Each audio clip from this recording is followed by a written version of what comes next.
In the fall of 2023, a girl went to the park with her parents to ride her bike, but she never returned. Her relatives called the police, sparking an extensive search. Soon, they stumbled upon a shocking lead, which changed the course of the investigation. Eventually, detectives unraveled the truth, and it was truly unexpected. Charlotte Sena was born on September 4, 2014, in the small American town of Greenfield, New York. Growing up in a large and loving family, she was in the middle of 3 sisters. Charlotte was a lively and cheerful child. She enjoyed playing with friends, spending time with her sisters, and going on nature trips with her parents. Greenfield, with a population of just over 5,000 residents, was surrounded by forests, lakes, and picturesque parks, making it a perfect getaway for Charlotte's family. On September 30, 2023, when Charlotte was 9, her parents, along with some friends, decided to visit a national park about 11 miles from their home. Charlotte looked forward to this trip, planning to go with her friends and bringing along their bikes for a ride through the park. Upon arrival, the parents set up a camp, and soon the kids set off on their bikes. The park had specially designed circular tracks, one of which was conveniently located near their camp, so Charlotte and her friends chose that track for their ride. They set out around 6:15 in the evening, aiming to return to the camp before nightfall. After a few laps, Charlotte's friends wanted to head back, but she decided to do one more round. Her friends rode back towards the camp, and Charlotte went in the opposite direction on her bike. Sometime later, her parents started worrying, as Charlotte should have been back by now. A single lap on that track took no more than 10 minutes, even if you were riding slowly. However, Charlotte still hadn't returned, and the adults went searching for her.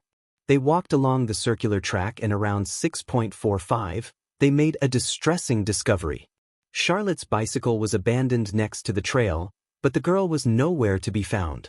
The parents immediately feared the worst scenario, that someone had abducted their daughter. There were no logical reasons for the girl to leave her bike in the middle of the path and walk away. For a brief moment, they considered that there were some issues with the bicycle, but it became evident that it wasn't the case. The wheels were intact and the chain was in working condition. Fearing the worst, her parents decided to call the police. Officers arrived on the scene approximately 15 minutes later and immediately began searching for Charlotte. The sight of her abandoned bicycle led them to a disheartening conclusion: she was most likely abducted. Still, they couldn't dismiss the possibility that she might be lost in the woods, so they initiated a search. The police scoured the entire park and closed it to visitors. They checked everyone's vehicles and camps before letting them go. Some people wanted to stay and help with the search, but without proper organization, it only complicated the police's job. They combed through every inch of the forest. Initially, officers focused on the area along the circular trail Charlotte had been riding, but found no leads. They then expanded the search to cover the entire park. However, it proved to be quite challenging. The park spanned about 15 square kilometers. The police sought assistance from park rangers, the fire department, and state police to cover the extensive area. The FBI also joined the investigation, focusing on efforts to identify a potential abductor. They tried to obtain CCTV footage from every surveillance camera near the park and along the nearby roads. They believed that if Charlotte had indeed been kidnapped, the perpetrator must have driven her away by car. FBI agents also requested information from the Park Service about all visitors. Since everyone had to register and pay to enter the park, their personal information was stored in the database. However, examining it took time due to the considerable foot traffic in the park that day. They also obtained data from cellular providers regarding the location of all phones present in the park when Charlotte went missing. Considering the possibility that the abductor might have entered the park without registering, the FBI agents aimed to match visitors' data from the Park Service with the cell phone locations, potentially identifying a suspect. Yet, gathering all this data was a time-consuming task. It also involved approximate phone location tracking via cell towers, not precise GPS tracking. The search continued until the late night without yielding any results.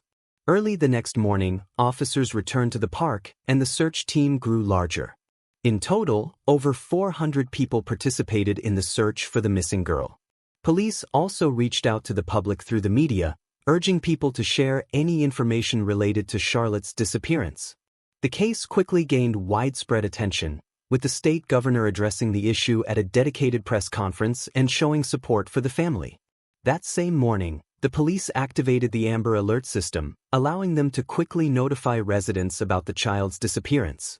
They hadn't used it on the first day to ensure Charlotte wasn't simply lost in the park. Now, it was almost certain she had fallen victim to abduction, as she should have been found by now if that wasn't the case. Unfortunately, the searches once again yielded no results, and the FBI's attempts to identify the abductor were unsuccessful.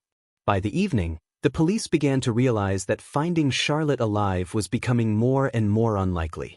The crucial first few hours after a child's abduction are vital, and within that time frame, there's a high chance of locating them alive.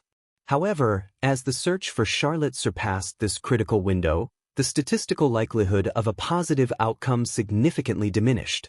Yet, both the police and Charlotte's parents weren't ready to give up. Early on the third day, they returned to the park to continue their efforts. Meanwhile, around 4:20 in the morning, a man approached the Charlotte family's house in a car. He walked up to the mailbox, dropped in a letter, and quickly drove off. A police officer was observing the house from a distance, but didn't approach the man, thinking he might be a family acquaintance expressing support for Charlotte's parents. Throughout those days, various people had visited the house, leaving letters and food. But, despite the officer's initial hesitation, he found the man suspicious and decided to check the mailbox. Inside was a note that instantly changed the course of the investigation. There was a letter written by the kidnapper stating that he had been holding Charlotte and was willing to let her go in exchange for $50,000. The note was immediately sent to the lab where experts urgently began their analysis. Soon, they uncovered several fingerprints and ran it through the databases, but there were no matches. Around 2:30 p.m., they made the second attempt, and there was a breakthrough. The fingerprint matched a 47-year-old man named Craig Nelson Ross Jr. He had been in the New York State database since 1999 following his arrest for DUI. Ross lived just a few miles from the Charlotte family's house, and the police quickly headed there. However, they encountered a problem. The house at the address had recently been seized due to the man's failure to pay property taxes for years. Researching information on Ross, the police quickly learned that he had been residing in a trailer on his mother's property. The woman's house was located 14 miles away from Greenfield. The police swiftly obtained a warrant and sent over 30 officers to the scene with a helicopter covering them from the air. They surrounded the trailer, stormed in using flash grenades, and arrested Ross. The man attempted to resist, but he was quickly apprehended. At first, there was no sign of the girl, leading officers to believe she might not have been there. They thoroughly searched the entire trailer and looked into a locked closet. Under a pile of rags, they found Charlotte. She was alive and immediately rushed towards her rescuers. She was promptly taken to the hospital for examination where doctors confirmed there was no threat to her life. Family members were immediately brought to the hospital where they reunited with Charlotte, and soon she was taken home. Her parents, along with hundreds of people participating in the search, were overjoyed. It is worth mentioning that just 10 minutes before her release, Charlotte's mom shared a strange premonition. At that moment, she was in the park where active searches were ongoing. She expressed a strong feeling that hinted her daughter would come home that day, and 10 minutes later, the police informed her of Charlotte's rescue. Meanwhile, detectives arrested Ross without bail and took him in for questioning. Given the fact that this case is still ongoing, the police haven't disclosed any details of the interrogation. However, it appears he did not admit guilt, so the case will be forwarded to the court. But some information about the suspect and his motives is already known. Ross' ex-girlfriend told journalists that in 2017, she obtained a restraining order against him. At that time, she lived with him, his 12-year-old son, and 4-year-old daughter in his mother's house. During an argument, he attacked her and attempted to strangle her, leading her to report the incident to the police. According to the woman, Ross may have been planning the abduction for months. She revealed that throughout his life, he never wanted to work, always seeking ways to live off others, mostly on his mother, playing on her empathy by claiming to suffer from a serious illness, and she agreed to support him. Ross' ex-girlfriend believes he initially targeted Charlotte's family for a specific reason. Despite the girl's parents being of ordinary middle class, her late grandfather had substantial wealth. In 1998, he slipped and suffered a severe injury, subsequently suing the city and receiving over $2 million in compensation. Even after more than 20 years, many Greenfield residents still remembered this story. The ex-girlfriend stated that Ross was aware of this payout and likely decided to profit from the kidnapping. Considering that Charlotte was abducted from the park when left unattended for just a few minutes, Ross must have been watching her. According to his ex-girlfriend, he could have been observing the family for a long time, studying their routine and waiting for the right moment. There was another fact indicating that the crime was premeditated. According to his ex-girlfriend, several months before the incident, he covered his trailer with a tarp, something that he had never done before. Considering that he kept Charlotte there, this could indicate careful preparation. Ross's neighbors also shared troubling observations. One woman recounted a past incident where Ross tried to take her 10-year-old son somewhere, and she had to intervene. Another neighbor stated that his family had always been problematic, and Ross, from an early age, regularly went to neighbors asking for food. Later, the police uncovered additional details about Ross's criminal history. A year before the attack on his girlfriend, he was arrested for stalking but did not face serious consequences. Just a month before Charlotte's abduction, he was suspected of sexually assaulting his underage relative, but the case was closed for some reason. Reporters also spoke with his son, who was an adult by that time. He expressed hatred for his father, wishing for him to die in prison, but did not share any specific details. About a month after Ross's arrest, the police made a disheartening announcement. In addition to kidnapping, he faced charges of sexually assaulting Charlotte.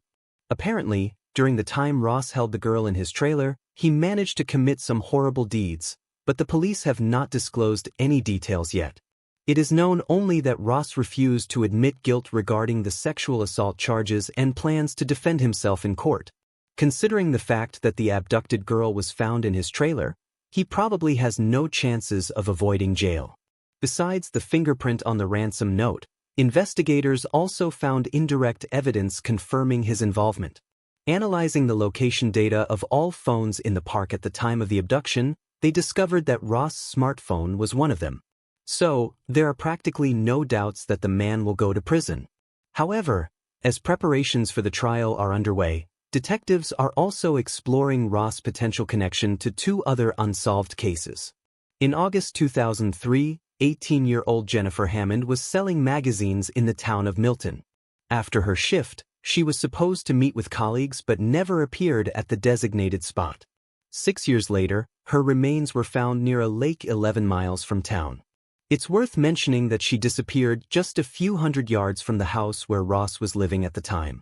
2 years later, 19-year-old Christina White left a trailer park a mile away from Milton and disappeared. A year later, her remains were found, but the case remained unsolved. As for Ross, he was living in the same trailer park at the time.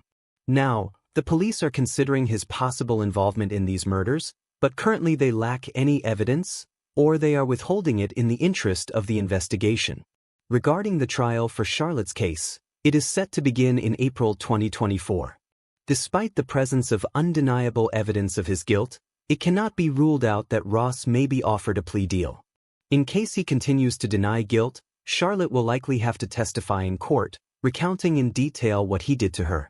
To spare her such a traumatic experience, a plea deal might be an option. Now, all we can do is wait for the trial and hope that justice will prevail. Alright guys, share your thoughts on the story in the comments section, and don't forget to hit the like button and subscribe. Thank you for watching.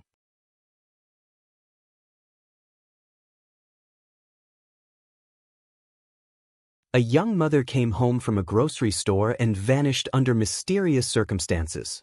When police began their investigation, they thought the answer to the mystery was pretty obvious. But what they uncovered shocked even the most seasoned detectives, as none of them could have predicted what was coming. Kelsey Barrett was born on September 15, 1989, in Moses Lake, Washington. She grew up on a farm with her parents and older brother, helping with all kinds of chores from a young age. She loved working on the farm, but what fascinated her most were the crop-dusting planes, those small aircraft that sprayed fields or scattered seeds. Kelsey had always dreamed of flying one, and as soon as she graduated high school, she enrolled in a local college to become a pilot. After earning her license, she got a job as a flight instructor while still helping her parents on the farm.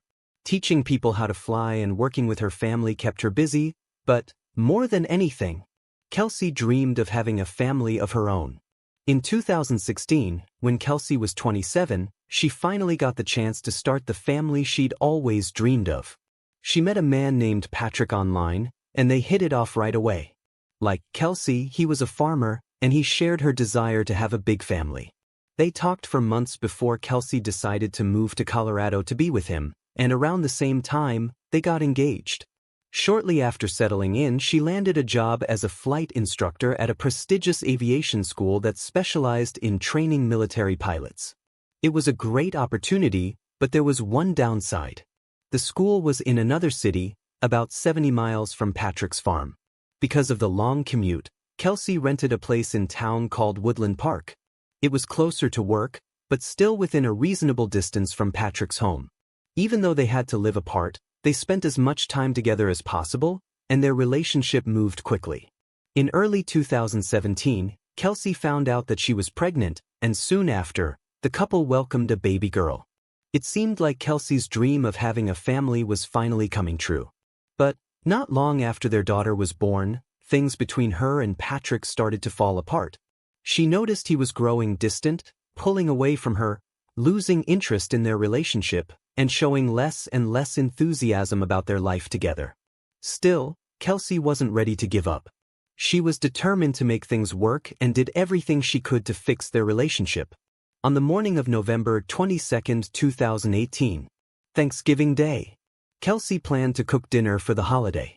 She called her mom that morning, chatting about her plans and mentioning that she was heading to the grocery store to pick up ingredients for the meal. Over the next few days, Kelsey sent a few text messages to her mom. But then, out of nowhere, she stopped responding. At first, her mother assumed she was just busy. After all, Kelsey had a job and a 1-year-old daughter to take care of. But as the days passed and Kelsey continued to ignore calls and messages, her mom started to worry. Nearly a week had gone by without a single word from her.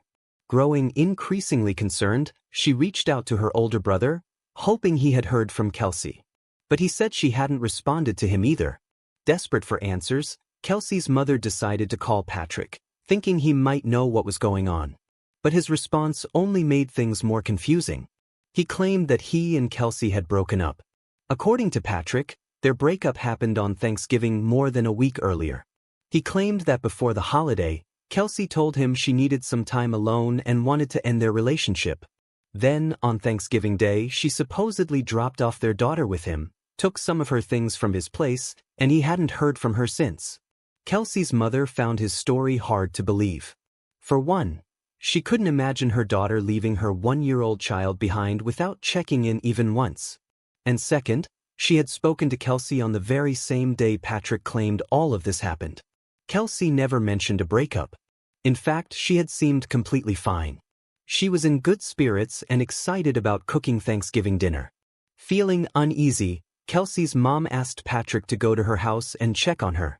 He agreed but said he needed to finish up some work on the farm first, but the call never came. He never followed up. At that point, Kelsey's mother knew something wasn't right, so she made the decision to contact the police. She explained the situation and the local department sent an officer to check her home. When they arrived, they found Kelsey's car parked outside, but there was no sign of her. No one answered the door, and since the police couldn't enter without a warrant, there wasn't much they could do. All they could tell Kelsey's mom was that her daughter wasn't there. However, officers did speak with Patrick, and he stuck to the same story. Kelsey had supposedly left him, saying she needed space. But this time, he added a new detail. She had taken some of her things from his house, including her handgun. He claimed she had been acting strangely in the days before she disappeared and said he was worried she might have done something drastic. The police asked for access to Kelsey's home, and what they found inside only raised more questions. All of her belongings were still there, her clothes, documents, and other essentials she would have taken if she had left on her own. But one thing was missing: her car keys. Her car was parked outside, yet the keys were nowhere to be found. That didn't make much sense. It was hard to imagine a scenario where Kelsey would take her keys but leave her vehicle behind. At this point, the local police department decided to officially open an investigation into her disappearance. One of the first steps was obtaining data from her phone. When investigators checked its GPS history, they found that the last signal from Kelsey's phone had been recorded on November 25th, 3 days after she was last seen. It came from a small town called Gooding. The problem was that Gooding was in Idaho, about 800 miles from Kelsey's home. That didn't add up. When police spoke with her family, they confirmed that Kelsey had no friends, relatives, or any known connections there. They had no idea why she would have gone to such a remote place. Detectives reached out to law enforcement in Gooding for assistance, but their search turned up nothing. In such a small town, a newcomer would have stood out, yet there were no traces of Kelsey. That was odd, and investigators knew they needed to look elsewhere for answers. They reviewed CCTV footage from the grocery store Kelsey had visited on Thanksgiving. The video showed her acting completely normal. There was nothing unusual about her behavior. She wasn't in a hurry, didn't seem distressed, and certainly didn't look like someone planning to disappear. She picked up groceries for dinner and even bought a flower before leaving the store.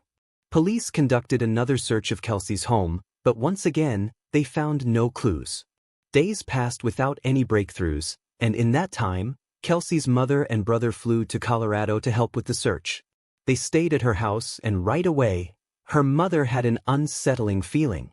Something just didn't seem right. But she couldn't quite put her finger on what it was. Then, one day, Kelsey's older brother went to use the bathroom and happened to notice something red on the inside of the toilet. It caught his attention, and when he looked closer, he realized it could be blood. He immediately reported it to the police, and tests confirmed his suspicion: it was human blood. But this discovery was just the beginning. Investigators had already searched the house once, but their examination had been fairly basic. This time, forensics decided to use luminol, a chemical that reveals traces of blood even if it has been wiped away or cleaned to the point of being invisible to the human eye. They started spraying luminol in the bathroom, and what they saw was truly chilling. There was blood everywhere. It had been cleaned, but under the chemical reaction, it lit up across the walls and floor. The same thing happened in the living room. There were large stains of wiped-away blood, revealing a gruesome scene that had been carefully scrubbed from sight. Samples were sent to the lab, and the results confirmed what investigators feared most: the blood belonged to Kelsey. But there was something else. Among the samples, forensic experts discovered 2 additional DNA profiles, one belonging to a man, the other to a woman. At this point, detectives were almost certain Kelsey was no longer alive. Their focus now shifted to identifying the 2 unknown individuals whose DNA had been found in her home. Naturally, Patrick became the prime suspect. Investigators had already found his version of events suspicious, but now that they were almost certain Kelsey was dead, their doubts about him only grew stronger. When they got access to Patrick's phone, they saw that he had been calling and texting Kelsey up until November 25th, the day she stopped responding to everyone else. Their messages mostly revolved around their breakup, but there was nothing particularly useful in the exchange. However, the detectives were already leaning toward a different timeline. They believed Kelsey had actually been killed on Thanksgiving, November 22nd. The problem was that aside from those text messages, there was no real evidence that she had been alive for the next 3 days. That raised a terrifying possibility. Kelsey might have been murdered shortly after returning home from the grocery store, and if that was the case, someone else had been using her phone to send those messages. That's when detectives noticed something interesting. Patrick had repeatedly called a phone number with a Gooding area code, both before and after Kelsey disappeared. Wanting to know more, they traced the number and found that it belonged to a woman named Crystal. Investigators called her and asked how she knew Patrick. Crystal explained that they were essentially business partners. They co-owned several horses.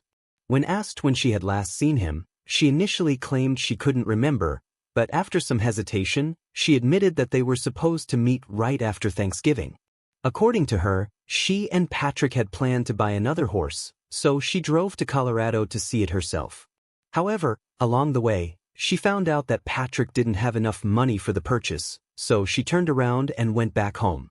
Considering that the drive from her town to Patrick's was almost 1,000 miles, detectives found Crystal's story suspicious. It seemed unlikely that someone would embark on such a long road trip just to see a new horse. Adding to their doubts, Crystal claimed she hadn't even used her own car for the trip. Instead, she had borrowed a friend's vehicle because it was more fuel efficient. That detail felt oddly specific, almost as if she was trying to justify why her car wouldn't show up on any traffic cameras or toll records. Before ending the conversation, detectives asked Crystal if she knew Kelsey. She responded that she had heard about her on the news but had never met her in person. That statement immediately raised red flags. Crystal lived in another state, and at that point, Kelsey's disappearance hadn't yet made national headlines. So, how would she have already heard about it? After wrapping up their call with Crystal, investigators decided to dig deeper into her background. They discovered that she had recently gone through a divorce, so they reached out to her ex-husband, hoping he could provide more insight. When detectives asked Crystal's ex-husband if he knew Patrick, his response completely contradicted what Crystal had told them. He revealed that she and Patrick had known each other since 2006. Patrick was actually her first love. Over the years, they had an on and off relationship but had always stayed in touch. Even more suspicious, her ex-husband claimed that their affair had never truly ended, not even after he and Crystal got married. According to him, she was still seeing Patrick in 2017, the same year he got engaged to Kelsey. But that wasn't all. Crystal had also lied to her ex-husband about her whereabouts after Thanksgiving. At first, she told him she had gone to visit friends from November 24th to 25th. But after the police contacted her, she finally admitted to him that she had actually been in Colorado.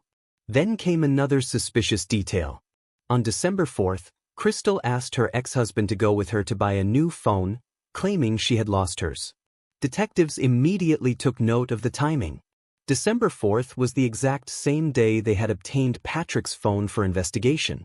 With all this information, investigators had enough evidence to obtain a warrant for Crystal's DNA sample. They flew to Idaho to collect it, and while Crystal complied with the request, she flat out refused to answer any of their questions. As they waited for the lab results, detectives reached out to the friend who had lent Crystal her car for the trip to Colorado.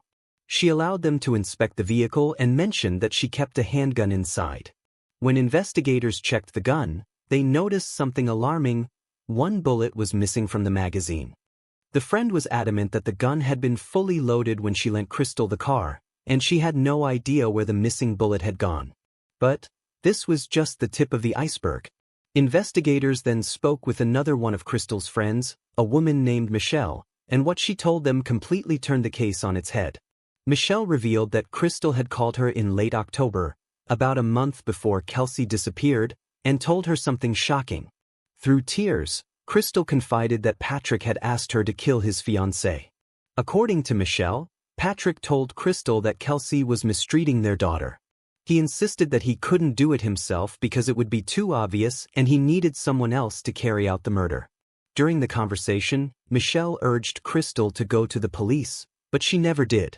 This revelation completely changed the course of the investigation. Police were now almost certain that both Patrick and Crystal were somehow involved in Kelsey's murder. But despite the mounting evidence, they still had no DNA results and, more importantly, no concrete proof of what had actually happened to Kelsey. As investigators continued searching for more evidence, the case took another unexpected turn. Crystal called them and said that she had hired a lawyer and was ready to talk. When detectives met with her, she didn't hesitate and dropped a bombshell. Crystal admitted that Patrick had killed Kelsey and confessed to cleaning up the crime scene afterward. According to Crystal, Patrick had been planning Kelsey's murder for months, but from the very beginning he had intended for Crystal to be the one to carry it out. Just as she had told her friend Michelle, Patrick repeatedly insisted that Kelsey was abusing their daughter, using drugs, and drinking excessively. He convinced Crystal that getting rid of her was the only option. Crystal agreed to help Patrick, and 2 months before Kelsey's disappearance, they came up with their first plan. The idea was simple. Crystal would poison Kelsey's favorite coffee with some medication. Since Crystal was a nurse, she had easy access to the necessary drugs. But there was one big problem. Crystal and Kelsey had never met. To get around this, she and Patrick came up with a cover story. Crystal would pretend to be a new neighbor who had just moved to the area and was introducing herself to the locals. In September, she put their plan into motion. She grabbed Kelsey's favorite coffee, went to her house, and knocked on the door. When Kelsey answered, they made small talk for a few minutes before Crystal handed her the drink and said goodbye. But Crystal actually couldn't go through with it. She hadn't poisoned the coffee. She just wanted to see Kelsey in person. And just like that, their first attempt failed. Patrick's next plan was more direct. Crystal was supposed to drive to his farm, pick up a metal pipe he had prepared, go to Kelsey's house, and kill her. She drove nearly 1,000 miles, picked up the pipe, and even pulled up outside Kelsey's house. But once again, she couldn't go through with it. She sat there for a while, then drove off without ever stepping out of the car. But Patrick didn't give up. His third plan was almost identical to the last one. But this time, instead of a pipe, he left a baseball bat for Crystal to use. Once again, she took the long drive, picked up the weapon, and approached Kelsey's house. And once again, she couldn't go through with it. At that point, Patrick realized if he wanted Kelsey dead, he would have to do it himself. According to Crystal, it all happened in the afternoon on Thanksgiving Day. Patrick showed up at Kelsey's house with a twisted plan. He told her he had bought several holiday-scented candles and suggested they play a game. She would be blindfolded and try to guess the different scents. Kelsey went along with it, completely unaware of what was about to happen. As soon as Patrick tied the blindfold over her eyes, he grabbed the baseball bat and carried out the murder. What made it even more horrifying was that their 1-year-old daughter was in the next room the entire time. After killing Kelsey, Patrick placed her body in a large plastic container and loaded it into the trunk of his car. Then, as if nothing had happened, he took his daughter and drove to his family's Thanksgiving dinner. While his relatives gathered around the table, laughing and celebrating, Kelsey's body sat just a few yards away, hidden inside his vehicle. After dinner, Patrick drove out to a small town called Cripple Creek, where he had rented a barn and left Kelsey's body there for several days. That same night, he called Crystal and told her she needed to come and clean up the mess he had made. She immediately understood. Kelsey was dead. Trying to cover her tracks, Crystal borrowed her friend's car, thinking it might help throw off investigators if the police ever looked into it. She then gathered a stash of cleaning supplies and set off for Colorado. While she was on the road, Patrick called her again. This time, he had a specific request. He warned her to be extra careful because he couldn't find one of Kelsey's teeth. He didn't want it turning up somewhere it shouldn't, especially not in front of Kelsey's family. When Crystal stepped into Kelsey's home, she was met with a horrifying scene. There was blood everywhere. It covered the walls, the floor, even the ceiling. She spent over 4 hours scrubbing the place, but some stains were impossible to remove, even with heavy-duty cleaning chemicals. So, she gathered anything that had blood on it, rags, towels, and other items, stuffed them into garbage bags, and loaded them into her car. After finishing the cleanup, she casually stopped at a cafe for something to eat before heading to meet Patrick. They stopped at a gas station, where Patrick filled up a canister with gasoline. Then, they drove to the barn, retrieved Kelsey's body and took it back to Patrick's farm. There, they built a fire and burned her remains. As they stood by the flames, Patrick's mother stepped outside. She watched them for a while, but whether she realized what was really happening remains unknown.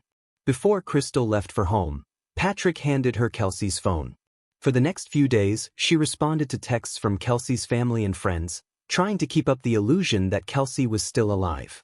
Eventually, she got rid of the phone, destroying the last trace of Kelsey's connection to the outside world. Despite helping Patrick cover up a brutal murder, Crystal insisted that she hadn't acted of her own free will. She claimed she had been terrified of becoming his next victim and only did what he asked out of fear for her life and for her children's lives. She said Patrick had threatened to harm them if she didn't cooperate. Before ending her confession, Crystal added that she had actually tried to help police catch Patrick.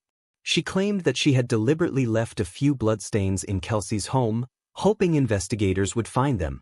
The detectives were highly skeptical of this claim.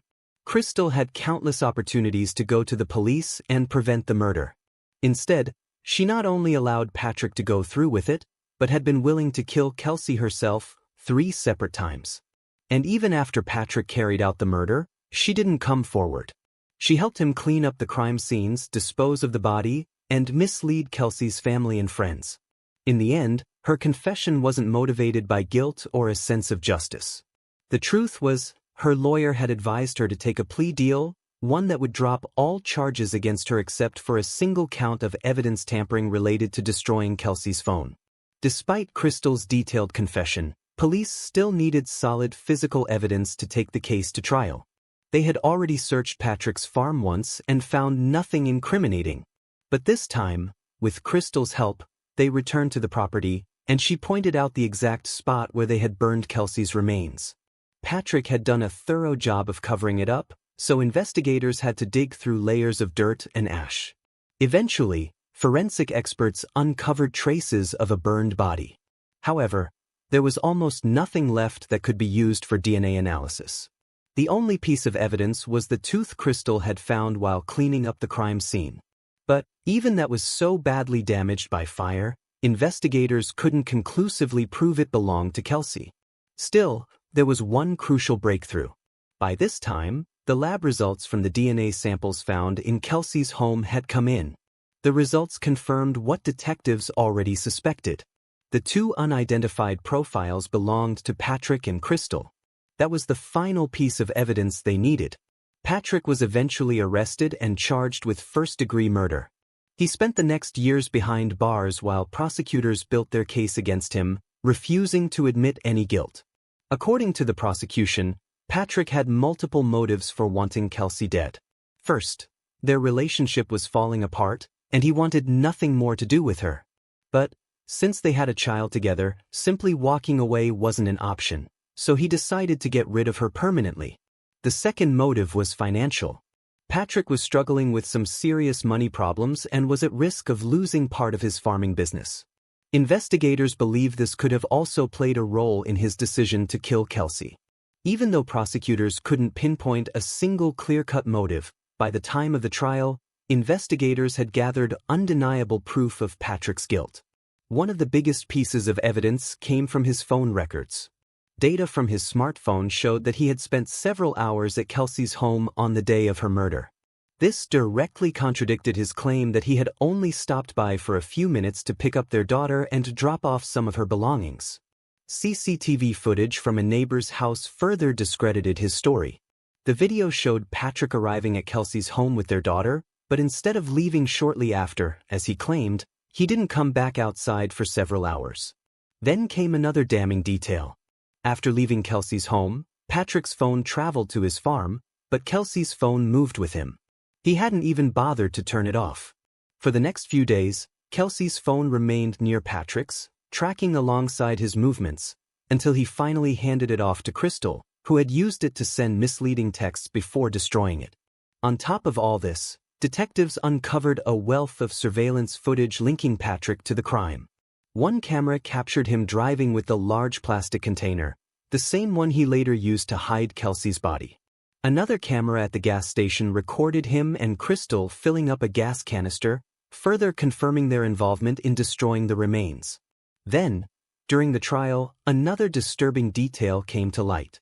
An employee at a mobile carrier store testified that Patrick had come in on the same day police confiscated his phone, asking a very suspicious question. He wanted to know how to remotely wipe all data from a device. But perhaps the most damning testimony came from someone inside the jail. One of Patrick's cellmates revealed that, while awaiting trial, Patrick had made a hit list. On it were 3 names: Crystal, her ex-husband, and Kelsey's mother. He wanted them dead. All of this left no doubt. Patrick wasn't just guilty, but he was still dangerous. Given the overwhelming evidence against him, along with Crystal's testimony, the jury unanimously found Patrick guilty of murder. He was sentenced to life in prison without the possibility of parole, plus an additional 156 years. As for Crystal, her plea deal got her an incredibly lenient sentence, just 3 years in prison. But a judge later reduced it to 18 months, with the possibility of early release after only a year. In the end, she served barely any time and has been free for a long time, despite the fact that she could have stopped the crime, but instead, she helped cover it up. On a more hopeful note, Kelsey's family was granted full custody of her daughter, and she has been living with them ever since. In honor of Kelsey's passion for flying, her parents also established a nonprofit that provides support to aspiring pilots, ensuring that her legacy lives on. Share your thoughts on the story in the comments section and don't forget to press the like button if you enjoyed my video.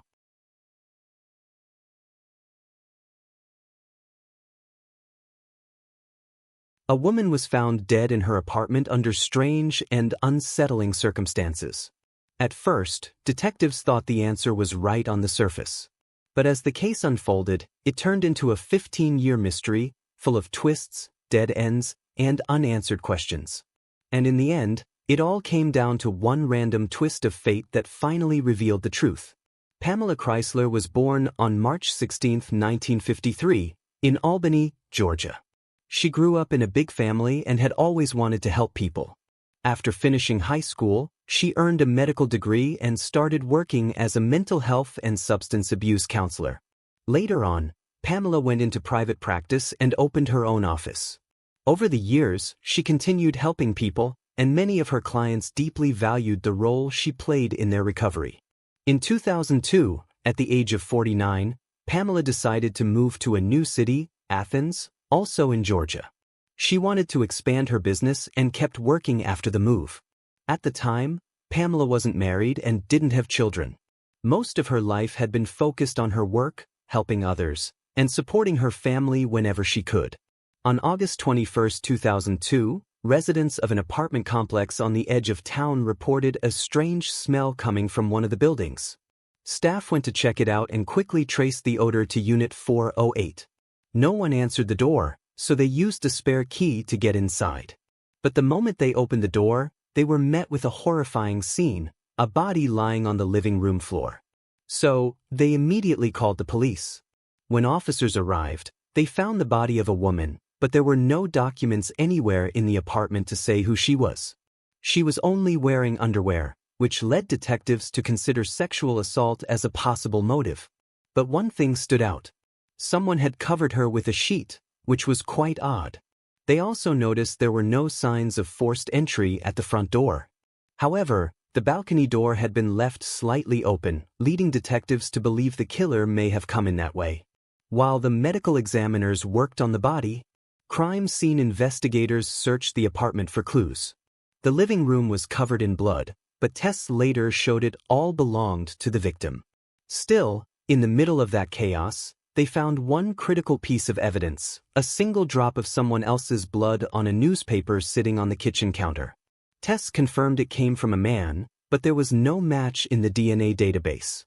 The autopsy revealed that the victim had been stabbed more than 20 times. She also had multiple defensive wounds, showing she fought back hard during the attack.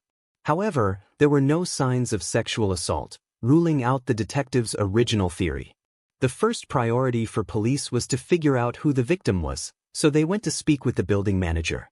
To their surprise, he told them the apartment was rented by a man named Richard, who, as far as anyone knew, lived there alone. Detectives started trying to track him down, and before long, they managed to reach him by phone. Richard told them he'd been in Florida on a work trip for the past few weeks. He also identified the victim. It was Pamela Chrysler. According to him, they'd met not long ago and had gone on a date, but nothing romantic ever developed. Still, they stayed in touch as friends, and when Richard had to leave town, he offered to let Pamela stay at his place for free while he was gone. He said it made him feel better knowing someone was keeping an eye on the apartment. Richard also mentioned that they'd been talking on the phone every day, until 4 days ago when she suddenly stopped answering. He thought it was strange, but figured she was just busy and didn't think much of it. Right from their first conversation with Richard, detectives started picking up some red flags. For starters, the fact that he let a woman he barely knew live in his apartment struck them as odd.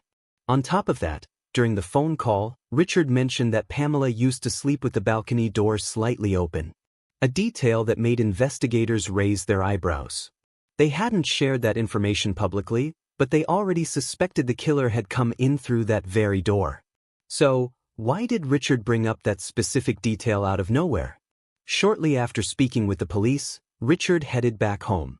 But on the way, he called the apartment manager and made a strange request. He asked him to cut out the section of carpet where the blood stain had been found. He claimed he wanted to take the sample to a lab himself for testing. The manager found that so bizarre, he immediately reported it to detectives. Once Richard returned home, police brought him in for questioning. And throughout the interview, he continued to act strangely. As for his out-of-town alibi, investigators weren't quick to accept it. According to the medical examiner, the body had been in the apartment for at least a few days, meaning Richard could have committed the murder and left town right after. Still, during the interview, Richard provided solid proof that he'd been in Florida well before the murder. He also gave detectives the names of coworkers and other people who could vouch for his whereabouts. After speaking with them, police confirmed that Richard had, in fact, been out of state, and it seemed highly unlikely that he could have pulled off the crime. On top of that, forensic experts compared his DNA to the drop of blood found on the newspaper. And it wasn't a match. So, despite all the odd behavior, detectives crossed Richard off their list of suspects and kept searching for new leads. Given Pamela's work with people struggling with mental health issues and addiction, detectives started to wonder if one of her clients might have attacked her. They began looking into each of them, but that line of investigation didn't go anywhere. Still, trying to figure out a motive, they also considered the possibility that it was a robbery gone wrong. Pamela's apartment was on the ground floor, and she often left her balcony door slightly open. That alone could have been enough to tempt a random thief into breaking in. They asked Richard to go through the apartment and let them know if anything valuable was missing. He took a careful look around and said that, as far as he could tell, everything was still there. The only thing unaccounted for was a large vacuum cleaner. To police, this was just another strange detail. Why would a killer go through the trouble of carrying off a bulky, relatively cheap vacuum cleaner while leaving everything else behind? Still, detectives decided to check local pawn shops, hoping the killer might have tried to sell it. And that theory paid off quickly. At one of the shops, officers found Richard's vacuum. But there was a catch. There were no surveillance cameras inside or outside the building. The only lead they had was the employee who'd been working that day. He remembered a young guy, probably around 20 years old, coming in with a vacuum. Unfortunately, that was as far as it went. Every attempt to track the man down led nowhere, and once again, detectives were left with nothing. A few days later, once Richard was cleared to return to his apartment, he started chatting with his neighbors. He asked if anyone had seen someone taking a vacuum out of his place before Pamela was killed. Police had already considered the possibility that the vacuum incident might have been unrelated, that it could have been stolen earlier, and Pamela just hadn't noticed. But then Richard heard something interesting. One of his neighbors said she'd had trouble sleeping the night of the murder. At some point, she heard a noise in the hallway and looked through her peephole. That's when she saw a young man, someone she didn't recognize, rolling a vacuum cleaner out of Richard's apartment. At first, she thought about opening the door to offer help. But just as she reached for the handle, something didn't feel right. She hesitated and stayed put. As she kept watching through the peephole, she happened to crack open a soda can she'd been holding the whole time. The sound was loud enough that the man froze and stared straight at her door. He stood there for a few seconds, then grabbed the vacuum, shut the door behind him, and disappeared. Detectives were surprised, if not a little frustrated, that the woman had waited weeks to share something so important. She insisted it had simply slipped her mind, and at the time, she hadn't even considered that the man might have been the killer. Now that they had her statement, police worked with her to create a composite sketch of the suspect. When they showed it to the pawn shop employee, he confirmed that the man in the sketch looked a lot like the person who'd brought in the vacuum. Detectives released the sketch to newspapers and TV stations, hoping someone would recognize the man, but no useful tips ever came in. They kept digging for any other leads that might help identify him, but nothing panned out. Eventually, the case went cold because detectives had nothing solid to work with. Over the years, the file was reopened multiple times, but every time, it led straight to a dead end. That's how things stayed for 15 years. Then, out of nowhere, the case took an unexpected turn. Detectives were notified that a new DNA profile had been added to the FBI's database, and it was a match to the drop of blood found at the crime scene. It belonged to a 30-year-old man named Abdus LaRoche. His name had never once come up in Pamela's case, but he had crossed paths with police before, though not as a suspect. When LaRoche was a child, his parents joined a religious cult run by a man named Dwight York. York was infamous for building a massive compound in Georgia for his followers, complete with an Egyptian-style pyramid and sphinx. He attracted hundreds of people there until several children, including LaRoche, came forward and accused him of serious crimes. On top of those allegations, York faced a long list of other charges, including racketeering, conspiracy, and tax fraud. In the end, he was sentenced to 135 years in prison. Years later, when LaRoche was 24, he admitted that his testimony had been made up. But that confession didn't lead to a retrial. As for LaRoche, he was never charged, since he'd been just a child when he gave that statement. What really surprised detectives was how LaRoche's DNA ended up in the system in the first place. He'd been arrested for selling bootleg movie DVDs and was given probation. Not long after, he was pulled over by a patrol officer who found a small bag of illegal substances on him. Since he was still on probation, LaRoche was arrested again, and this time, a DNA sample was taken. And as soon as it hit the database, detectives saw the match to Pamela's case. With this long-awaited lead, they started digging into LaRoche's past and were stunned to learn that, at the time of the murder, he had been living in the same apartment complex as Pamela, just in a different building. He was 16 years old back then, and detectives had never spoken to him. Looking deeper, they managed to track down his old high school yearbook and compared a photo of LaRoche as a teen to the composite sketch based on the neighbor's description. The resemblance was striking. Now that detectives had a DNA match, they brought LaRoche in for questioning. At first, they played it cool, telling him they were just following up with former residents of the complex who hadn't been interviewed back in 2002. They asked if he'd ever been inside the victim's apartment, and he said no. But then they told him about the DNA evidence, his blood that had been found at the scene. That's when LaRoche changed his story. He claimed that Pamela had once paid him $40 to take out some trash from her apartment. Detectives pointed out that this didn't explain how his blood ended up on the kitchen counter. So, he changed his story again, this time saying he'd found her body, panicked, and ran off. Not long after, he shifted the story yet again, now claiming that he and Pamela had actually been in a romantic relationship, even though she was 33 years older than him. Detectives knew LaRoche was just scrambling to avoid taking a fall, but with a DNA match, they didn't actually need a confession. Still, they had to follow proper procedure before making an arrest. They got a warrant to collect a fresh DNA sample and sent the swab to the lab for final confirmation. While they waited for the results, the case took another unexpected turn. LaRoche's own brother called the FBI tip line. He said that years ago, LaRoche had actually confessed to him that he was the one who killed Pamela. According to his brother, LaRoche had told him that he had broken into Pamela's apartment in the middle of the night, planning to steal something. But while he was inside, she woke up and caught him, so he grabbed a knife and attacked her. Now, detectives had more than just a DNA match.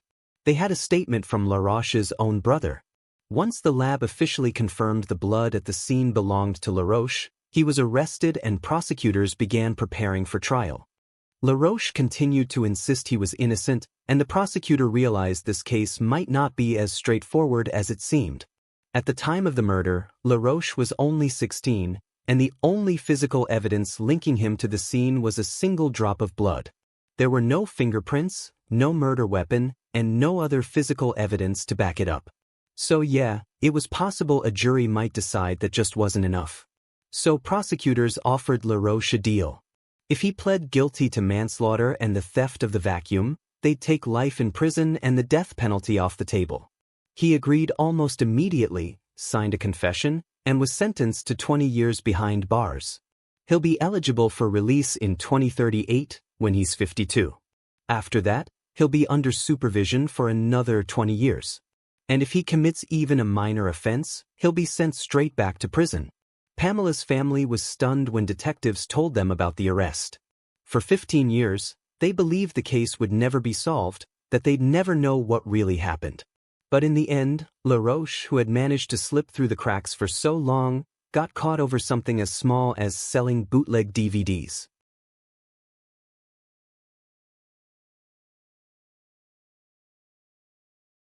A Harvard student was found dead in her own apartment, but detectives couldn't find a single clue pointing to her killer. The case made headlines and even sparked some bizarre theories, but the investigation dragged on for decades. And nearly 50 years later, it wasn't the police who cracked the case. It was a group of everyday people who refused to let the truth stay buried. Jane Britton was born on May 17, 1945, in Boston, Massachusetts. Her father was a vice president of Radcliffe College in Cambridge, and her mom was a scholar in medieval history. So, it's no surprise that from a young age, Jane developed a deep interest in history, and by the time she was in high school, she'd already decided she wanted to study anthropology. She was a straight-A student, played piano, loved to paint, and spent her free time horseback riding. After graduating at the top of her class, she enrolled in her father's college and quickly became one of its standout students. Eventually, her hard work paid off. She was accepted into Harvard's anthropology graduate program, where she started working toward her PhD. In her second year, she got the chance to join an archaeological dig in Iran, working under a well-known scholar. She made a great impression and even contributed a few important discoveries. Outside of academics, Jane was well-liked among her peers, and she had recently started dating a fellow student named James. On January 7, 1969, Jane was supposed to take her final exams. She was 23 at the time and looking forward to finally finishing school and starting her career. But that morning she never showed up. Her boyfriend, James, thought it was odd. He tried calling her a few times before the exam, but she didn't pick up. No one else, neither students nor professors, had any idea why she was missing. So, after class, James decided to walk over to her apartment, which was about 15 minutes from campus. When he got to her floor, he knocked, but there was no answer. A fellow student and mutual friend named Donald, who lived next door, stepped out when he heard the knocking. He said he hadn't seen Jane since the night before, and her apartment had been quiet ever since. James knocked a few more times, but still got no answer. That's when he started to worry. He knew Jane's front door lock was basically broken, so he tried the handle, and the door swung open. Inside the apartment, nothing seemed out of place, except for one thing. It was freezing. When James walked into the kitchen, he saw the window was wide open, even though it was in the middle of winter. Then he stepped into Jane's bedroom and saw her lying face down on the bed. Her nightgown had ridden up, so he immediately stepped back out and asked Donald's wife to check if Jane was okay. James thought maybe she was just sick or asleep. But when Donald's wife came out of the room, the look on her face said it all. She couldn't even speak. James went back into the bedroom, and that's when he saw it. Jane's face was covered with a rug and a coat. When he lifted them, he realized she was dead. He immediately called the police, and it only took one look for officers to realize they were dealing with a murder. The body was handed over to the medical examiner, and detectives began processing the crime scene. One of the first things they noticed was that nothing appeared to be stolen. Jane's jewelry, cash, and other valuables were still in place, which ruled out robbery as a possible motive. There were also no signs of a struggle, which made investigators think the killer might have caught her off guard, possibly while she was sleeping. That theory was supported by the fact that none of Jane's neighbors reported hearing anything unusual. The autopsy revealed that Jane had been struck multiple times in the head with a heavy object, likely a hammer or a rod. It was also confirmed that she had been sexually assaulted. After speaking with Jane's boyfriend, police learned that the night before, the two of them had gone out to dinner with some other students and then went ice skating. James said he walked her home afterward and left around 11:30 p.m. Donald and his wife told investigators that about an hour later, Jane stopped by their place for a quick glass of cherry wine. And that was the last time anyone saw her alive. According to the medical examiner, She had likely been killed about 10 hours before her body was found, meaning the attack must have happened not long after she returned to her apartment. The apartment didn't give detectives much to work with. Crime scene techs found a few fingerprints that didn't belong to Jane's friends or neighbors, but they couldn't match them to anyone in their records. As for how the killer got in, police had a couple of theories. For one, Jane's front door lock hadn't worked for a while, so someone could have just walked right in. But there was also another way. Jane's window locks were just as unreliable as her door, and even though she lived on the 4th floor, there was a fire escape right outside her apartment. So anyone could have climbed up and slipped in through the window. That theory seemed more likely after detectives talked to everyone in the building and found a kid who remembered hearing noises on the fire escape that night. But there was one problem. He said it happened around 9 p.m., but Jane didn't get home with her boyfriend until almost 11:30. Another witness came forward and said he saw a man running away from the building around 1:30 in the morning. He didn't get a good look at the guy, just remembered that he was about 6 feet tall and had an average build. That account seemed a little more promising, since the timing lined up with the estimated time of the murder. But without more detail, there wasn't much police could do with it. Still, based on both witnesses' statements, detectives began to think the killer might have climbed the fire escape around 9 p.m., then waited there for hours until Jane came home. Donald also told police something interesting. Earlier that evening, before Jane got home, he had gone into her apartment to use her fridge, where he and his wife kept some of the groceries. He said everything looked normal at the time, which meant the killer either hadn't come in yet or had been waiting outside on the fire escape. It was also possible that the first witness simply got the timing wrong. Still, detectives couldn't rule out another possibility. Maybe none of this had anything to do with the murder at all. They found out that residents in the building often left their windows open, even in winter, because the heating was way too strong. By the next morning, news of Jane's murder had spread all over the university. And it didn't take long before the story made headlines across the country. Police were under intense pressure. Students at one of the nation's top universities were scared to be on campus while the killer was still out there. And pretty quickly, a new theory began to take shape. What if the person responsible was a fellow Harvard student? There was a pretty unusual reason behind that theory. Investigators had found a reddish powder on Jane's body and in her room, something that looked like ochre or iron oxide. One of the professors explained that in some ancient cultures, especially in places like Iran, where Jane had recently been, it was tradition to sprinkle this kind of powder over the dead. That led to speculation that the killer might have been another anthropology student, someone who not only had that kind of knowledge, but possibly even traveled to Iran with Jane. Supporting that theory was the fact that nothing in her apartment had been stolen, not even cash, suggesting the motive might have been personal. Police weren't totally sold on the idea, but they couldn't ignore it either. Detectives made a list of around 100 students and faculty with anthropological backgrounds and checked out every single one. But it got them nowhere. Sometime later, a new theory surfaced. What if Jane had been killed by a serial offender? 5 years earlier, another female student had been murdered in the very same building, just 2 floors below Jane's apartment.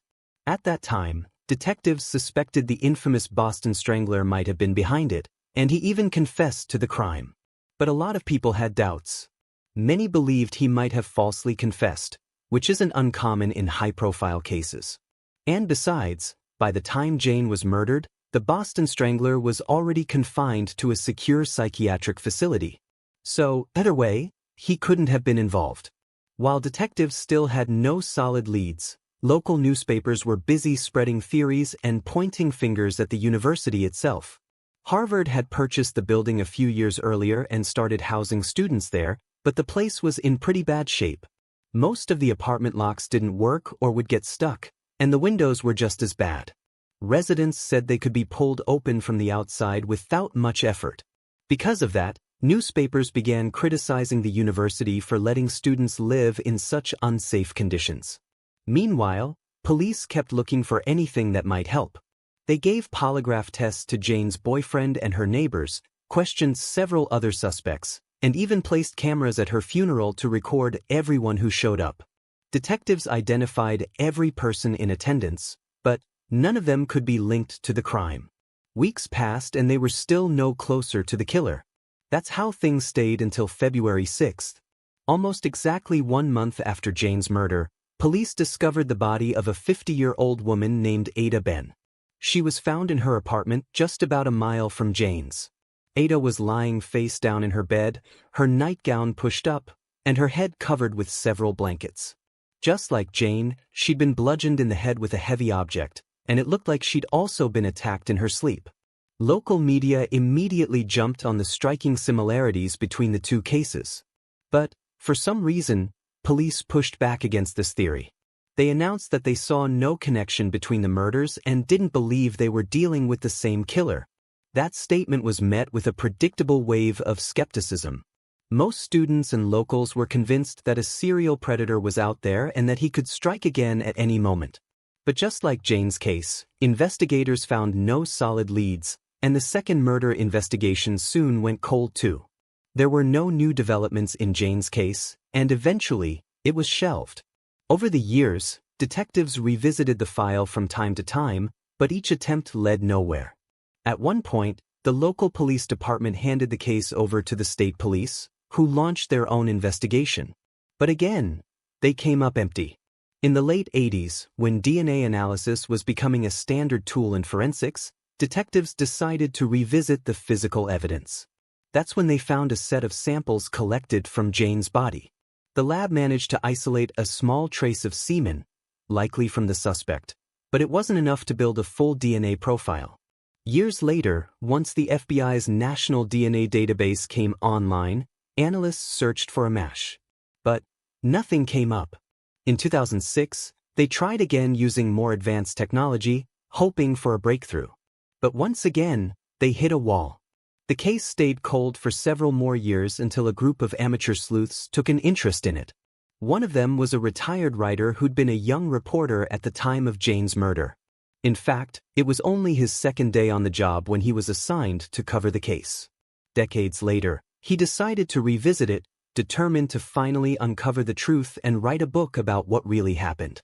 The second was a journalist from Harvard. When she learned about Jane's murder happening so close to her own campus, she became deeply invested and set out to help solve it. They were joined by a forum moderator who ran a site dedicated to unsolved crimes, and she, too, was determined to get to the bottom of this mystery. They started digging into Jane's case and submitted multiple records requests to the police, but almost all of them were denied. The few documents they did receive were mostly old newspaper clippings with nothing more than surface-level facts. At the time, that kind of secrecy was common practice in Massachusetts, even though police departments in other states were far more open with cold case files.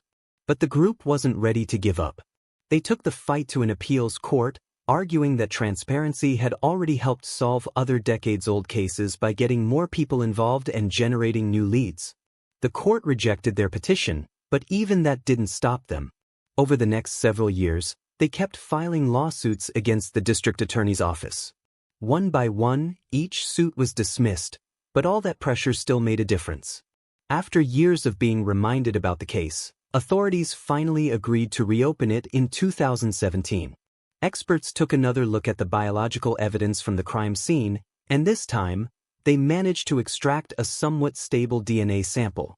When they ran it through the FBI database, they got a potential match, a man named Michael Sumter. The problem was, the match was only partial, which wouldn't hold up in court, and the sample wasn't strong enough to extract a full profile. Still, detectives began looking into Sumter, hoping to find something solid. He had a criminal record for 3 separate sexual assaults, which is why his DNA was in the system in the first place. Then in 2010 and 2012, police solved 2 cold case murders from the 1970s after matching old DNA samples to Sumter's profile.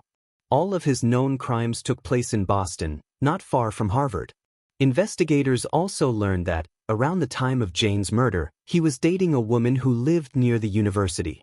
On top of that, he matched the description of the man seen running from Jane's building, both in height and build. Everything pointed to Sumter as a likely suspect, but there was one big problem. He had died of cancer back in 2001, which meant they couldn't get a direct DNA sample from him. Still, detectives weren't ready to give up. Instead of trying to test Sumter himself, they decided to look for a close male relative and eventually found out he had a brother who was still alive. It took some time to track him down, but once they did, he agreed to provide a DNA sample. The results came back as a match, though not quite perfect. Once again, the issue was with the degraded sample from the crime scene. It just wasn't enough to build a full genetic profile. Even so, the test was conclusive enough to rule out all but 0.08% of the global male population.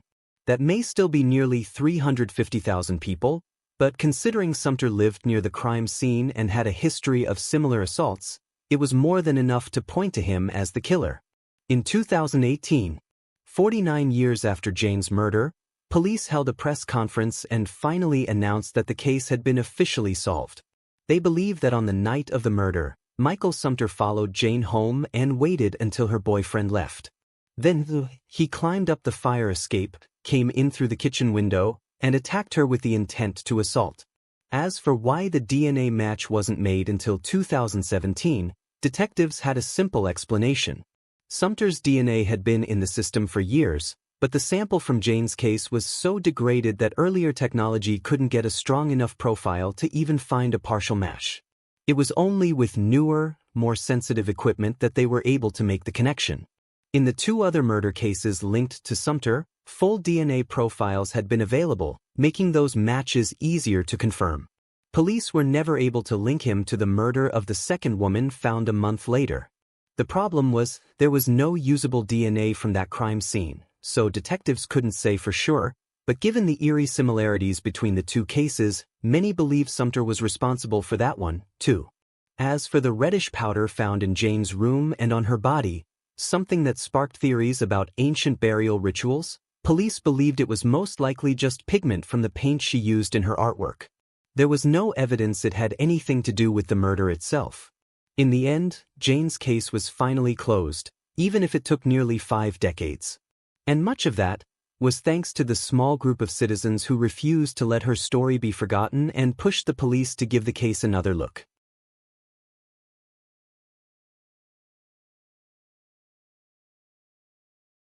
A woman didn't show up for work and police got involved. Right from the start, detectives hit a wall. There were plenty of clues, but none that actually led anywhere. And the case dragged on for years. But when the truth finally came out, it was so unexpected that everyone was left in absolute shock. Leslie Jennings was born on October 5, 1952, in Rhode Island. She was one of 8 children, and the family moved often because her father served in the army. When she was 12, they moved to Pensacola in Florida, where Leslie finished school. After that, she enrolled at the University of Florida to study journalism, and there, she met a young man named Carl. In 1974, when Leslie was 22, they got married and 3 years later, they had a daughter, Lauren. Sometime later, the family moved to a town called Chevy Chase, a suburb of Washington, D.C., and Leslie took a job at an advertising agency. In the years that followed, she lived a calm, steady life. On May 2, 2001, when Leslie was 48, she was supposed to be at work by 10 a.m. But she never showed up. About half an hour later, her boss started to worry. Leslie had never missed work without calling in. He pulled her daughter's number from the emergency contacts and gave her a call. But at the time, she was at university and no longer living at home, so she had no idea where her mom could be. Next, her boss got in touch with Leslie's husband, but he didn't know anything either. He said he had left the house around 7:30 that morning, and at the time, Leslie was still getting ready for work. Usually, she left shortly after him, walked to the bus stop, and took the bus into Washington.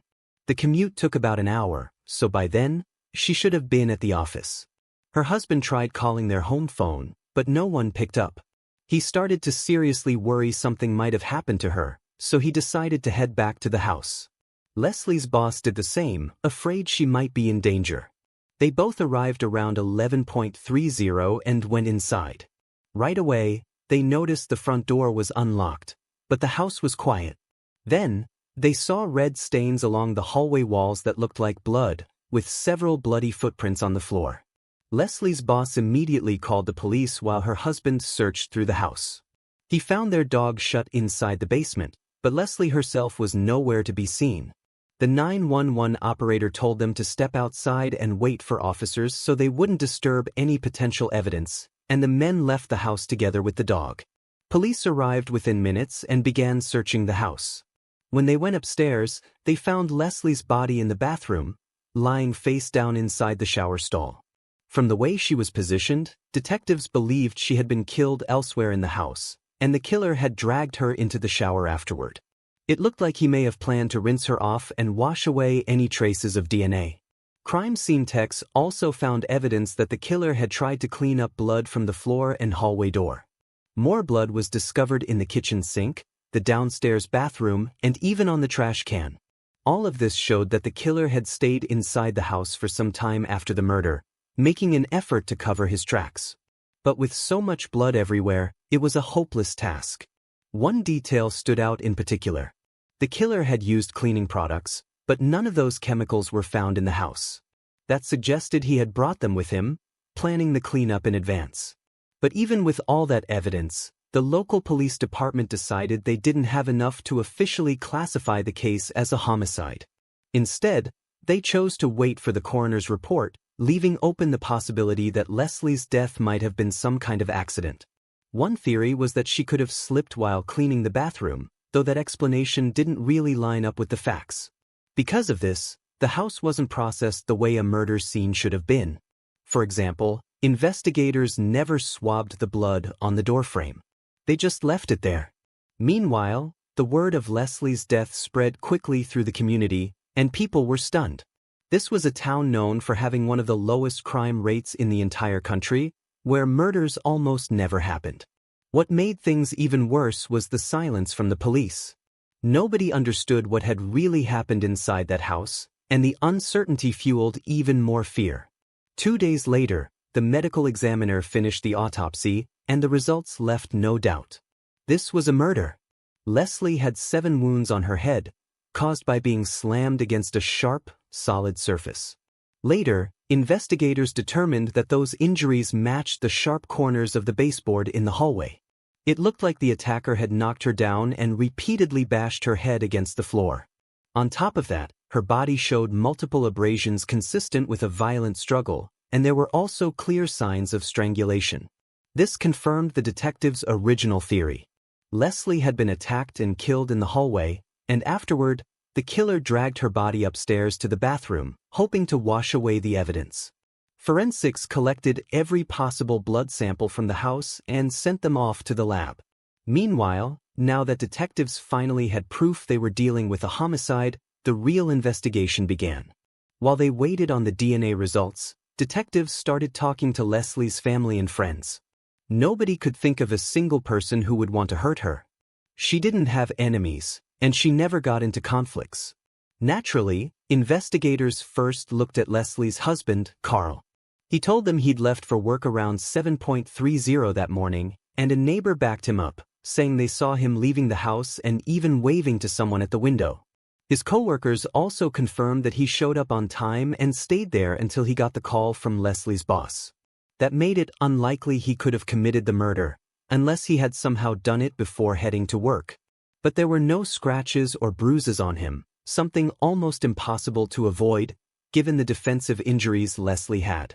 On top of that, everyone who knew the couple swore their marriage was solid and happy. A short time later, the lab results came back. Forensics had identified foreign DNA mixed with Leslie's blood in 3 different spots throughout the house. They also found bits of skin under her fingernails, pointing to the same unknown individual. The problem was, the DNA didn't match anyone in the database. Testing against Carl's DNA also came back negative. Detectives went on to collect samples from several other men who knew Leslie, but none of those were a match either. There were no other solid leads at the crime scene, and detectives quickly hit a wall. They tried piecing together a timeline and realized the killer had just a little over 2 hours to break into the house, carry out the murder, attempt to clean up, and then get away. Since the blood hadn't been fully washed off, investigators even considered the possibility that the killer might still have been inside when Carl and Leslie's boss showed up. Maybe he spotted them through a window and slipped out the back door before they came in. With no real evidence or motive to go on, police started looking into whether Leslie's case could be tied to a string of burglaries in the area. But that theory went nowhere. A short time later, the county pulled together a special task force to review unsolved murders across nearby towns. There were 6 in total, and investigators thought they might be connected. In the end, though, that link was ruled out. For months after, the case went nowhere. Detectives kept running down different suspects, but every lead fizzled out. One of the biggest problems was motive. The killer hadn't stolen anything valuable from the house, and there was no sign of personal grudges. Leslie simply didn't have enemies. To detectives, it all looked like a completely random killing, a crime with no real sense behind it. From that point on, the case went cold for years, and detectives made no progress toward an arrest. Some people still believed the killer had to be Carl, that somehow he'd managed to outsmart investigators and walk away free. But Leslie's daughter never once believed her father was guilty. She stood by him through it all. That continued until 2017, when Carl passed away of natural causes. Later, his daughter said he died of a broken heart, never knowing who had taken his wife from him. In 2022, 21 years after Leslie's murder, the local police department put together a special cold case team. They reopened her case, but the killer's DNA still wasn't showing up in the FBI's genetic database. So detectives went back over everything. They re-interviewed everyone connected to the investigation and once again reached out to the public, hoping that after all these years, someone might finally come forward with new information. But once again, nothing. That's when investigators decided to try a new approach.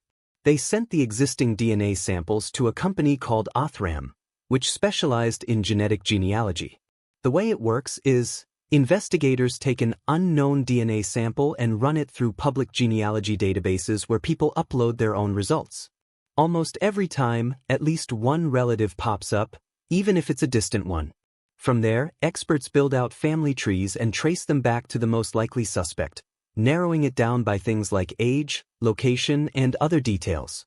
The experts at Othram got to work, and before long, they managed to identify a relative of the killer, a man living in Romania. The connection turned out to be pretty distant, so it took another 2 years of digging through family trees before they finally got close to a real suspect. By 2024, they had zeroed in on a family that had been living in Leslie's town at the time of the murder. Their last name was Gliger, and the moment detectives heard it, they realized it wasn't unfamiliar. Looking back through the old case files, they found a tip that had come in nearly a year after the murder, pointing directly at a man named Eugene Gliger, a former neighbor. But that wasn't all. Detectives also discovered that Eugene had once dated the victim's daughter, Lauren. The two had been together for about 5 years. They first met in high school when they were both 15. Eugene lived just a 10-minute walk from Lauren's house, and he spent a lot of time there. Leslie thought he was a great guy, but Lauren's father never trusted him. He always said there was something off about Eugene, though he could never quite explain what it was. When they turned 20 and Lauren left for college, the relationship started to fizzle out, and eventually, they broke up. It was a clean break. Eugene didn't seem bitter or angry, and from that point on, Lauren barely stayed in touch with him. Over the years, though, Eugene racked up a string of arrests for illegal weapons possession, theft, and drunk driving. What made it strange was that he came from a well-off family and didn't need to steal cheap things from other people's homes. Still, none of those charges were serious enough to require him to submit a DNA sample, which explained why his profile was never in the FBI database. There was also another troubling incident that dated back to when Eugene and Lauren were 16. A woman had been attacked by a teenager, and she gave police a description that closely matched Eugene. He denied it, and none of his friends could imagine him doing something like that. In fact, Lauren and one of her friends even went down to the police station themselves to vouch for him, insisting he was completely harmless. At the time of Leslie's murder, Eugene was just 21. Detectives also uncovered another interesting detail. Only 2 months after the killing, he and his mother moved to Washington, D.C. From then on, he stayed off the radar, never getting into trouble again. What stood out was that even though a neighbor had tipped police off about him back in 2002, detectives never actually spoke to him about Leslie's case. But now, With his name flagged by the genealogical search, Eugene instantly became their prime suspect.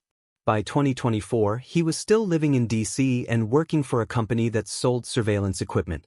Investigators started thinking about how to get a sample of his DNA, and that's when they learned he was due to return from Europe on June 9, 2024. They came up with a plan and reached out to airport staff for help. The plan was simple. A border officer pulled Eugene aside for what looked like a routine check. On the table nearby, they'd set out a few bottles of water, and Eugene casually grabbed one. A little later, he tossed the empty bottle into the trash, and detectives moved in right away. They collected it and sent it straight to the lab.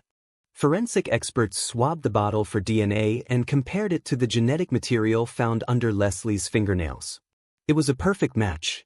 That meant one thing. Leslie had scratched Eugene during the attack, leaving his DNA behind at the scene of her murder. With that undeniable evidence, detectives finally had their killer. A few days later, police approached Eugene outside his apartment and placed him under arrest.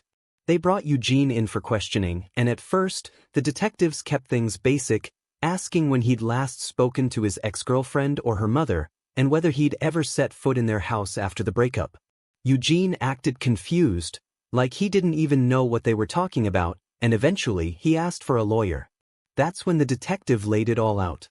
Eugene's DNA had been found inside the victim's home. Eugene looked stunned. He stammered that he'd never given a DNA sample in his life. Then, his voice shaking, he claimed he couldn't remember anything at all and didn't know what to say. The detectives reminded him that if he wanted to continue with a lawyer, they'd have to wait. Eugene muttered that he didn't know what to do and asked if he could call his girlfriend for help. He was clearly rattled. His hands were trembling, his voice breaking, and then, he started to cry. "So you're saying I'm guilty before I've even been put into a court of law?"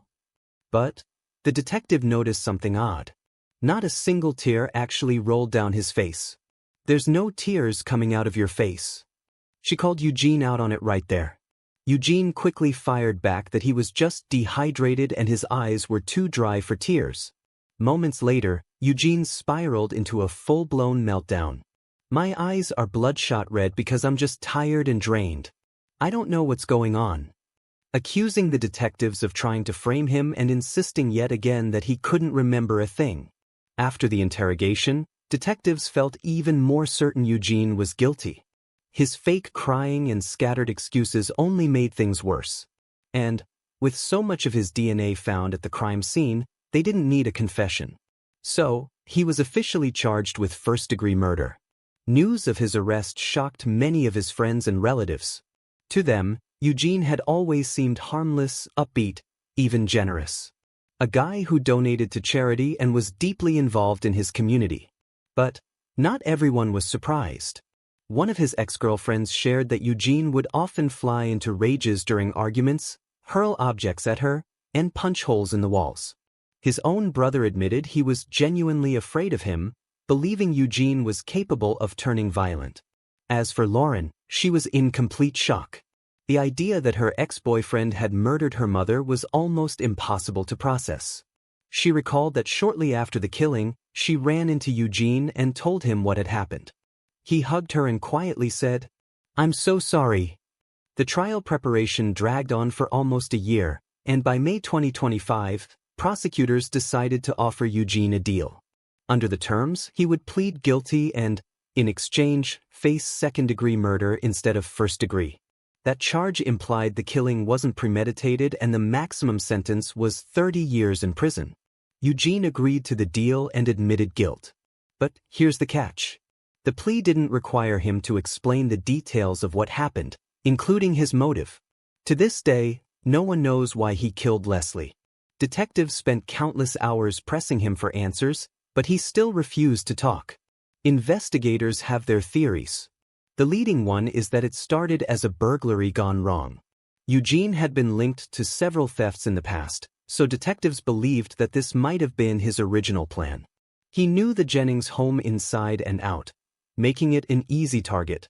Maybe he assumed no one would be home, but instead, came face to face with Leslie. She knew him well, so there was no way he could just walk away unrecognized, and panic could have pushed him to kill her. Still, the theory has holes. There were no signs of forced entry anywhere in the house, which raises the question of how Eugene even got inside. One possibility is that he simply knocked, and since Leslie had known him for years, she opened the door without hesitation. From there, he could have attacked her in the hallway. But if robbery wasn't the motive, then why did he do it? And if murder was the plan all along, why didn't he bring a weapon with him? In the end, Eugene's real motive may stay a mystery forever, unless one day he finally decides to tell the whole truth. In late August 2025, he was sentenced to 22 years in prison, but he still never explained why he had killed her. It's also worth noting that once Eugene was caught, the police department came under heavy criticism. The original team of investigators had a tip with his name just a year after the murder. Yet, for reasons no one can explain, they never even spoke to him. If they had taken his DNA sample back in 2002, this case might have been solved decades earlier. But of course, the past can't be undone. It's also worth noting that this case went down in history as the very first in Maryland to be solved through genetic genealogy, a method that has since helped crack hundreds of cases all across the country.